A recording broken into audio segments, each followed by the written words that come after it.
We begin tonight with a look into the city of Corpus Christi's proposed budget for 2023.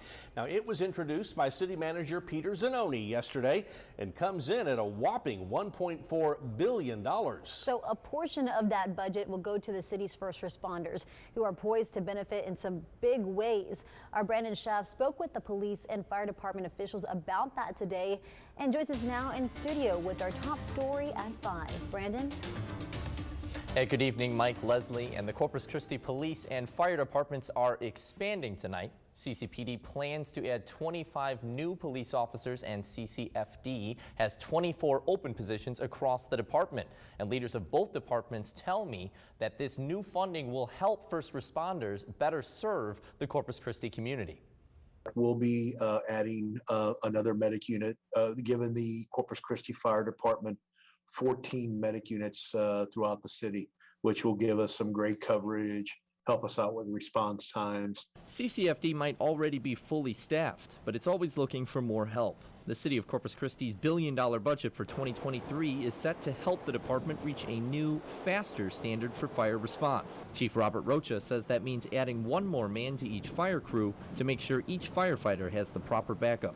With the proposal that the city manager presented to the mayor and the city council, this will put the fire department on good track to have 4-person staffing, increases firefighter safety, makes it better for us to do our job. Rocha says that 4-person model is standard across the state.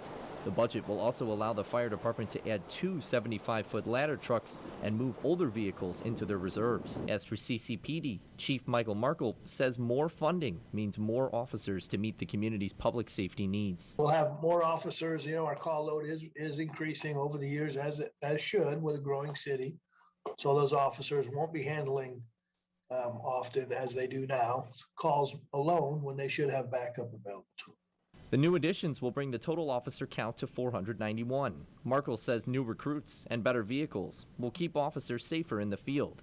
This comes as Markle estimates call volumes increased 20% in the last 6 to 7 years. He says CCPD receives about 500,000 calls a year. It's good that we're going to be able to be in the neighborhoods more. Most of those will be in patrol, so you're going to see them in uniform, in cars, in your neighborhood patrolling. That's a great thing. And CCPD plans to use some of the funding for this budget for construction of its new police academy complex on Del Mar College's Oso Creek campus. Now, meanwhile, the fire department will use its funding to replace fire station number 3, which is on Morgan Street. Mike, Leslie. All right.